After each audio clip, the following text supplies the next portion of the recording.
Hello food lovers, welcome to our channel. నేను మీ రాణి Erramsetti. Friends, 1 cup Bombay రవ్వతో 1 cup బెల్లంతో అప్పటికప్పుడే మనం బూరెలు అనేవి చేసి ఫ్యామిలీకి సర్వ్ చేయొచ్చండి. చాలా కమ్మగా ఉంటాయి. స్వీట్ అంటే ఇష్టపడే వారి కోసం ఈ రెసిపీ బాగా నచ్చుతుందండి. ఎక్కువ ఇంగ్రీడియంట్స్ కూడా వేయాల్సిన పని లేదు. చాలా టేస్టీ రెసిపీ. మీరు వీడియోని మధ్య మధ్యలో స్కిప్ చేయకుండా ఫస్ట్ నుంచి లాస్ట్ వరకు చూడండి. అలాగే నా ఛానల్ని ఫస్ట్ టైం వాచ్ చేసిన వారు సబ్స్క్రైబ్ చేసుకుని పక్కనే ఉన్న బెల్ బటన్ని క్లిక్ చేయండి. నేను పెట్టబోయే రెసిపీస్ అన్నీ మీ ఫోన్కి నోటిఫికేషన్కి వస్తాయి. ఇంకా ప్రాసెస్ స్టార్ట్ చేద్దాం. ఇలా 2 కప్పుల బొంబాయి రవ్వ తీసుకుని 1 కప్పు నిండా బెల్లం తీసుకుని ప్రాసెస్ అనేది స్టార్ట్ చేయబోతున్నానండి. మీరు ఏ కప్పుతో బొంబాయి రవ్వ కొలుచుకుంటే అదే కప్పుతో 1 కప్పు రవ్వకి 2 కప్పుల వాటర్ తీసుకోండి. స్టవ్ ఆన్ చేసుకుని కళాయి పెట్టుకుని 2 కప్పుల బొంబాయి రవ్వకి 4 కప్పులు వాటర్ పోసానండి. నేను ఈ 4 కప్పుల వాటర్ కూడా బాయిల్ చేసుకుందాం.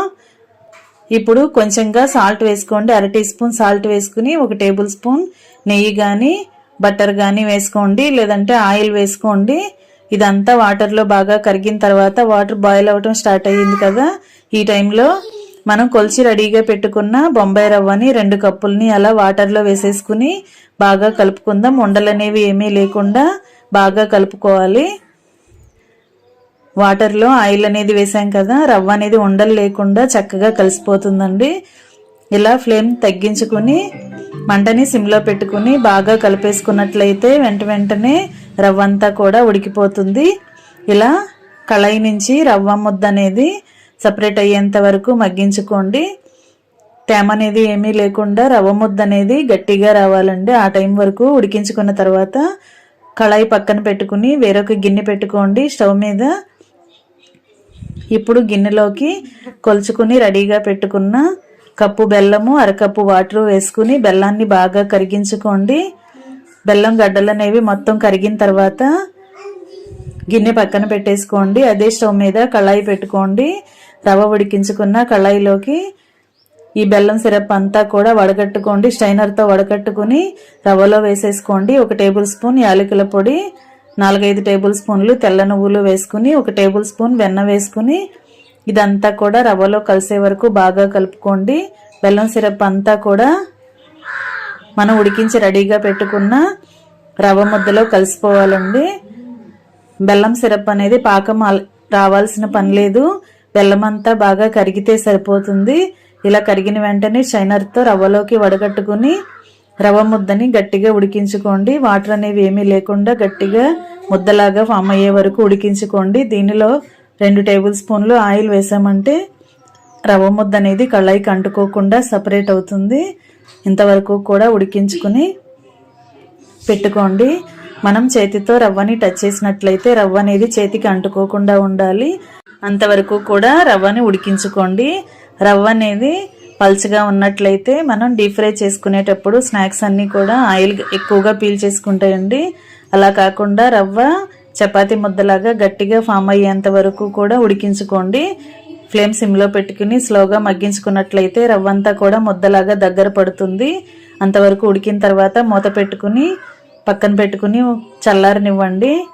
బాగా చల్లారిన తర్వాత గరిటె పక్కన పెట్టేసుకుని చేత్తోనే పిండి ముద్దని బాగా గట్టిగా కలుపుకోండి.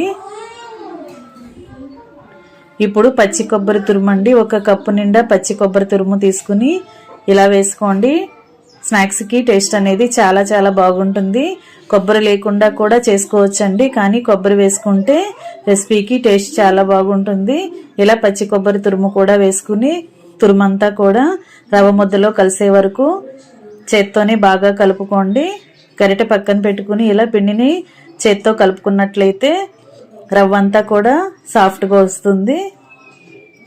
ఇలా మొత్తం కలిసిన తర్వాత రవ్వ ముద్దని ఒక గిన్నెలోకి వేసుకోండి. చేతికి ఆయిల్ అప్లై చేసుకుని ఏదైనా ప్యాకింగ్ కవర్ కానీ ఆయిల్ ప్యాకెట్స్ కానీ కట్ చేసుకుని తీసుకోండి.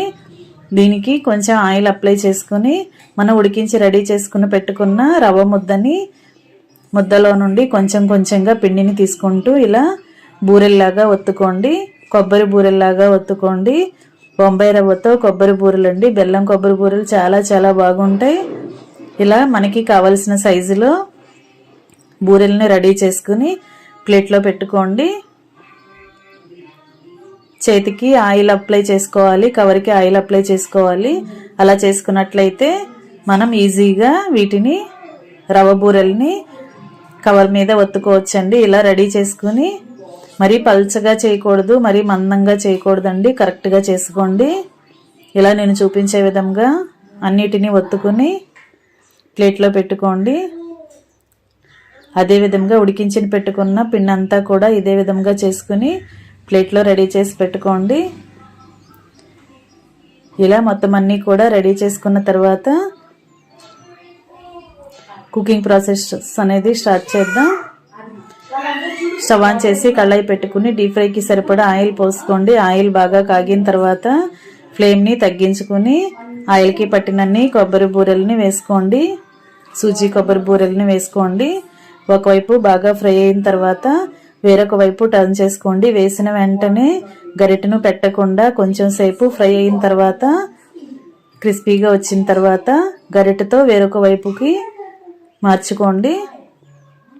ఇదే విధంగా రెండు వైపులా కూడా ఫ్రై చేసుకోండి. మనం ఆయిల్లో వేసిన వెంటనే ఇలా పొంగుతూ చక్కగా ఉడుకుతాయండి. ఈ విధంగా చేసుకోండి. ఒకవైపు బాగా ఫ్రై అయిన తర్వాత వేరొక వైపుకు టర్న్ చేసుకుని ఫ్రై చేసుకోండి. ఇదే విధంగా రెండు వైపులా కూడా బాగా ఫ్రై చేసుకోండి. ఫ్లేమ్ని మరీ హైలో పెట్టామంటే బూరెలన్నీ మాడిపోతాయండి. అలా కాకుండా మీడియం ఫ్లేమ్లోనే పెట్టుకుని ఉడికించుకున్నట్లయితే లోపల వరకు కూడా కరెక్ట్గా ఫ్రై అవుతాయి. ఫ్లేమ్ని బాగా తగ్గించి సిమ్లో పెట్టుకున్నామంటే కొబ్బరి బూరెలు అనేవి ఆయిల్ ఎక్కువగా పీల్చేసుకుంటాయి. అలా కాకుండా మీడియం ఫ్లేమ్లో పెట్టుకుని మాత్రమే వీటిని ఫ్రై చేసుకోవాలండి. ఇలా ఫ్రై అయిన తర్వాత గరిటె నుంచి తీసుకుని వేరొక ప్లేట్లో పెట్టేసుకోండి. అదేవిధంగా మిగిలిన కొబ్బరి బూరెల్ని కూడా అలాగే ఆయిల్లో వేసి ఫ్రై చేసుకోండి. ఇంకా రెడీ అయిపోయాయండి సూజీ కొబ్బరి బూరెలు. ఎంతో టేస్టీగా ఉంటాయి, చాలా చాలా కమ్మగా ఉంటాయి.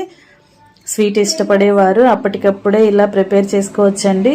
ఈ ప్రాసెస్ అంతా కూడా సింపుల్గా అయిపోతుంది. తక్కువ ఇంగ్రీడియంట్సే కదా. బెల్లము, సూజీ రవ్వ, యాలకుల పొడి, అలాగే 2 టేబుల్ స్పూన్లు నెయ్యి ఉంటే అప్పటికప్పుడే మనం ఈ స్నాక్స్ అనేవి ప్రిపేర్ చేసుకోవచ్చు.